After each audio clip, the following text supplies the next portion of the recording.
All right, so for February, I thought it'd be fun to try out a different genre that is very much outside my wheelhouse, and that's going to be Romantasy. I am very strictly a horror thriller.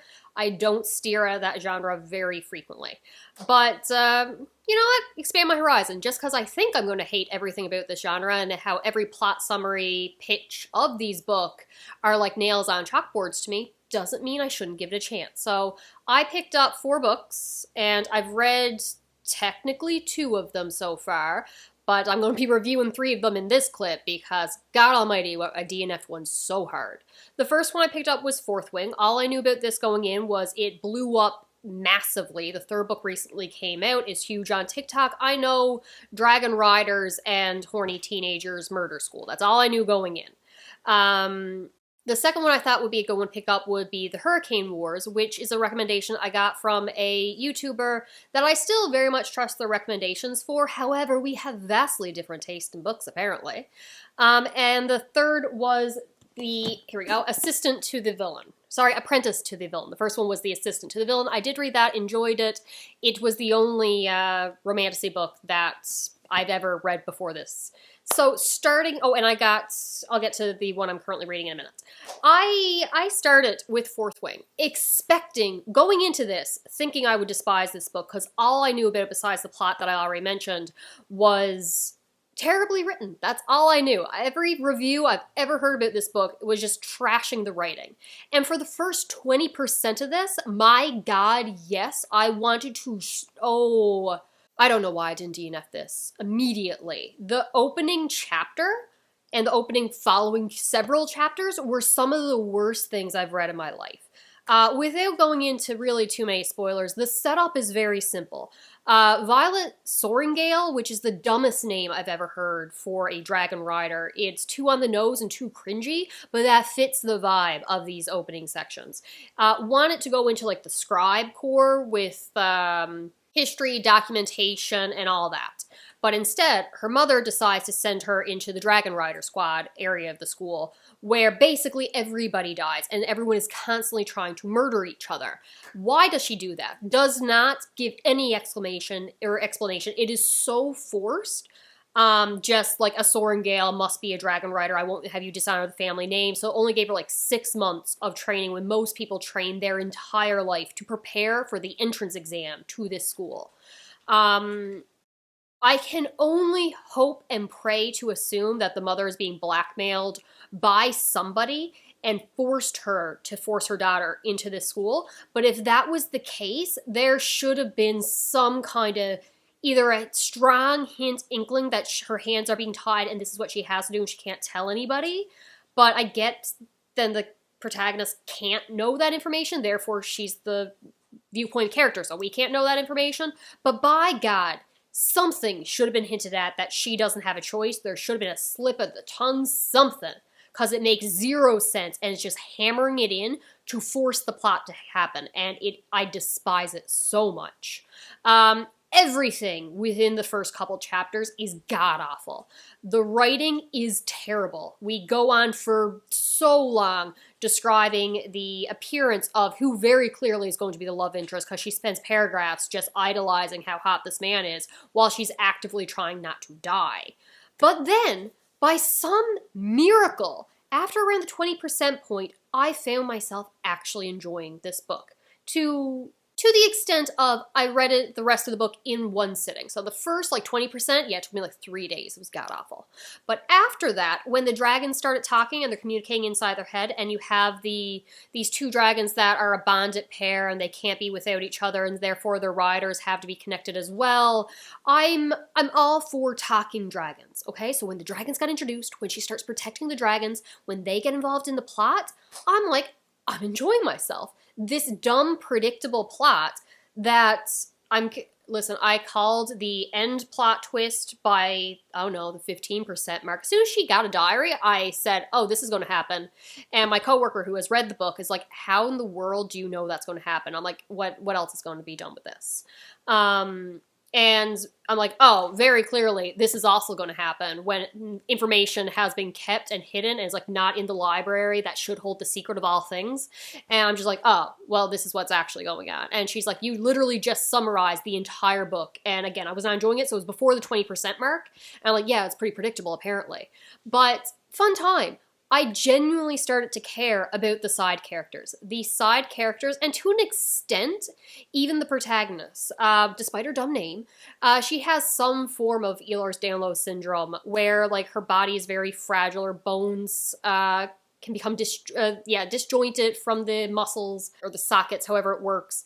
And having her work with her disability, overcome her disability, struggle with and adapt to. It kept me very interesting in her character. It gave her an internal struggle, technically an external is her own body, struggle to overcome, to prove herself, to realize that it's not cheating to have accommodations to work with her body. So I enjoyed that. Her friendship, which she established very early on with this one character, I like their dynamic. I like how they came to care for each other and trust each other. The one guy who ends up being her bodyguard, essentially, I adored him so very much. Like, I cried at the end of this novel. Full-on tears in my eyes, investment in one specific character, and the dragons. Mostly the dragons, but this one character. I gotta say, by the end, I'm going to read the second book. I didn't despise it. Just like 3 stars, but only because the beginning was so god-awful. I had a fun time with the ridiculous premise, the ridiculous characters, and the talking dragons. I guess I'm very simple. You give me talking dragons, I'm going to like it. I also just read a book with a talking sword, so maybe I just want creatures or inanimate objects to speak to people in their minds, and that's kind of all I want. Then I picked up The Hurricane Wars. And this god-awful book had me DNF a story for the first time in I don't know how long. If I have access to the audiobook, which I did, I very, very rarely completely DNF it. I might consider it a DNF, but I put down 3 times speed and just sped through to the very end and just got the gist of the vibes that was going on.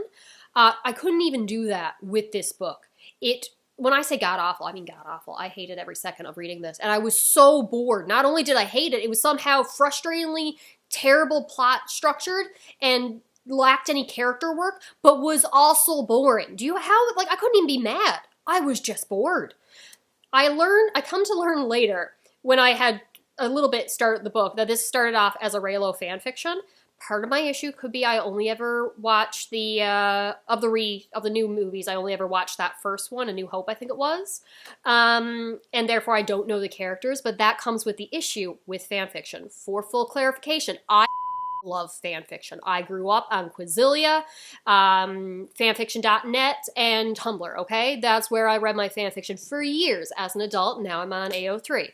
So this is not a diss to fanfiction. I love fanfiction, but when you're reading a fanfiction, you already know the world, even if it's an AU. You already know the characters, their core personality, what makes them up. The reason you're reading this half the time, most time, at least for me, is you love these characters, their personalities, who they are, and you can just drop them in any situation. Make their personalities bounce off other characters. It works because you know them and you know the world so well already that you can just dive right into the action. So the Hurricane Wars actually starts off very strongly because we start off with an action scene. We are given a reason to be invested. We are given a small bit of trauma at the end, and it works very well because we're exposition dumping all this lore about the world right from the beginning, but through the process of someone fighting to survive in a fight. So it kind of worked out very well.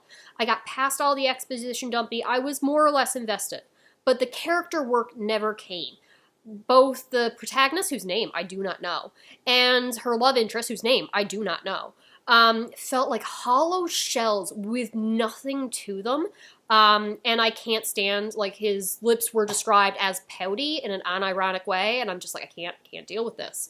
And somehow, these two characters managed to fall in love, or at least he fell with her, without ever having a conversation. They had like 2 or 3 fight scenes. I think it was about 3 fight scenes. And all of a sudden, he's asking her to run away with him.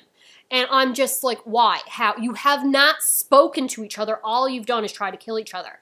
We get no information on the actual politics of this world because, okay, you're fighting a war. Why? All it is, from what I read, was the big bad empire people wanted to take over the world, and because they wanted to, and you're fighting back. And that works well for Star Wars. It fits the vibe. There are other things going on. There's spectacle. There's stuff that we're focused on besides the reason the big bad organization thinks they have the right to conquer the world and conquer everybody. But nowadays, I feel it works better if you're given a reason. Are they fighting for resources? Are they reclaiming land? Something, some other explanation. I'm not saying this is not given later on. I did not finish the book. But short of that, at least within what I read, I would expect to understand why the people that we're following are at least on the sides that they are. So love interest is on the bad guy's side because he is the crown prince of that empire and is like the heir to it. Fine, you're born into it. There's a little bit of question. Not really. Okay, not much with him. Okay, why is the girl fighting on her side? To not die. She was an orphan. She went to the resistance. She's fighting for them. I'm like, cool. So both of you are fighting for your life, and I'm supposed to care about you and why you're fighting for each team because you were born in that location. That's not interesting. Give me something. Give me a connection to the people, to the world, to your home. Why are you fighting? And it's literally just to not die. I get that's simple, but okay. Put something else into the plot for me to get invested in. Nothing invested in. And then it's just plot beat, plot beat, plot beat. Oh, fan fiction tropes of overpowered character with magical powers like nobody else is the last princess of Genovia and has to go rule her kingdom, or else the other family will take the throne. So she has to go leave and become the princess of Genovia. Genovia is the Princess Diary reference, but still, I had to DNF this. I also mostly I couldn't stand the writing in terms of, characters would be described paragraphs, hair color, skin color, diamonds on the eyelashes, long fingers, nails, clothing, in just exposition-y dump paragraphs. I'm like, I can't take it. I hate this world. I know nothing about this world, and yet I hate it at the same time. I know nothing about this war, and yet I hate it at the same time. I know nothing about the shell of what is considered a character, and I'm supposed to be invested in this romance. Done. I had to DNF it. All right, and I am currently working my way through Apprentice to the Villain. Apprentice to the Villain. Apprentice to the Villain. I keep calling it Assistant to the Villain, but that's the purple book. And I enjoyed the first book when I read it. It, again, got the recommendation from TikTok. And while the first book you could very easily, and I would agree, call cringy. It is slapstick humor. There are pratfalls. It is Ella Enchanted the movie, with office drama and humor, and all it is she's the assistant to the villain who is not villainous enough. I mean, he kills people, but off screen most of the time or for a joke, and I feel we could get more on his villainous plans and let him actually be evil. But she's sunshine happy, he's grumpy, they are in love, they refuse to tell each other that they're in love, and it's just their dynamic is adorable. Adorable the entire way through. The first book, cringe. You could argue it's cringe. I thought it was adorable, but you would not be wrong in thinking it's cringe. So I picked up the second book, the sequel, thinking that, you know what, if I'm going to try Romantasy, I might as well try a series that I actually enjoyed first. And I'm really, really liking this. I don't like the audiobook. I don't know, narrators didn't like it for the first book. I gotta read it physically. But it's adorable. Evie is a delight. Kingsley is a delight. He's a frog. All the side characters, the personalities, Evie, she's going a little bit dark, and we're learning more about her family. There's not much plot to it, okay? They're rescuing the villain and getting a prophecy in place right now, and she has powers that she didn't have before, didn't know about before, so it's a little tropey, but they're just so cute. The only thing I can say is throughout this entire book, there is the trope of like, oh, I'm so evil, I don't want to corrupt you, I'll ruin you, so I have to stay away. It's like force conflict, force poor communication to keep him away from her. And all I can say is they love each other too much that that's not going to be an issue. I know it's not going to be an issue, and they're just dumb and in love, so I'm all for it. All right, the last thing, because I wanted at least 3 to give this genre a chance, and I DNF'd the Hurricane Wars hard, I realized that before I deleted my TikTok account, I had purchased a bunch of books from like authors that I've seen on TikTok and like self-published. And I'm like, there's no possible way that in my buying any book with a pretty cover or creator that caught my attention that I seen, there's no way I didn't buy Romantasy by accident. And I did. So this is Assassin X Demon King.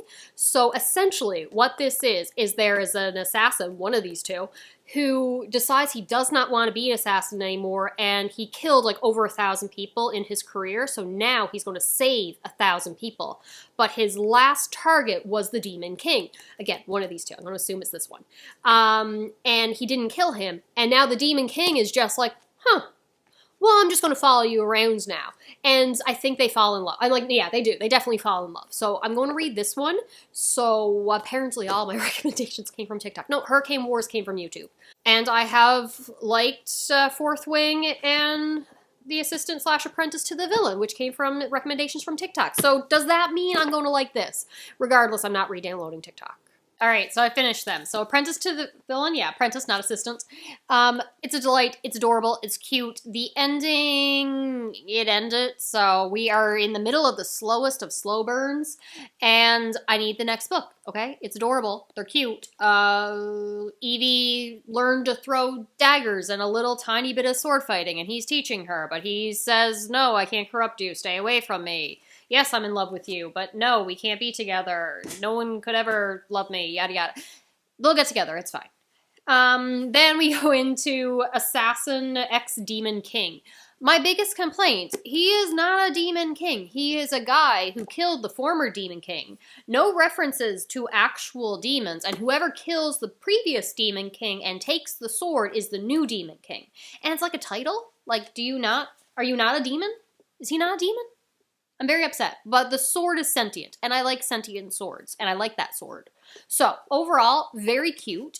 The beginning, I don't know if this is a criticism. The setup of this story is complete in like 10 pages. Maybe you could argue 25, but really within 10 pages we have introduced the characters and they are now traveling together. So it's basically just showed up a little bit PTSD flashbacks of murder, and it's like, I don't like this life, I don't want to be an assassin anymore. Hey, my current target, hi, I just threw my sword in the water and I don't want to kill you. I was hired to, but I'm not, so bye.